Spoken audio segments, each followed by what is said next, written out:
మధురం ఆ సింధు భైరవి రాగం సుశీలమ్మ గొంతులో అది పరమ పావనం. తల్లి మీరు రావడం మాకు ఆనందకరం, మంగళకరం. మరి ఒకసారి సుశీలమ్మ గారు ఒకసారి ఒక కాంపిటీషన్స్కి జడ్జిగా వెళ్ళినప్పుడు ఒకరు అడిగారు, అక్కడికి జడ్జిగా వచ్చిన ఆయనే, అమ్మ సుశీలమ్మ గారు మిమ్మల్ని ఒక విషయం అడుగుతానని, ఏంటంటే మీరు అసలు దమ్ము ఎప్పుడు తీసుకుంటారు అని. నిజంగానే ఆవిడ అసలు దమ్ము నిజంగా ఒక పాట పాడుతుంటే అక్కడ ఒకటి ఆగి దమ్ము తీసుకోవడం అదే కాదు అంత చక్కగా ఆవిడ అసలు ఒక పాట పాడుతుంటే ఆవిడకి ఆ భగవంతుడు ఇచ్చినటువంటి వరం అది.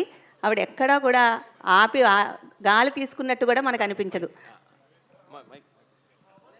థ్యాంక్స్ మిత్రులరా. మా శ్రీనివాస్ గారు ఇప్పుడే అన్నారు, ఆమె అలాగే దమ్ము బట్టి పాడుతున్నాయా అంటే, దమ్ము అంటే ఆ దమ్ము కాదురా అన్నాడు.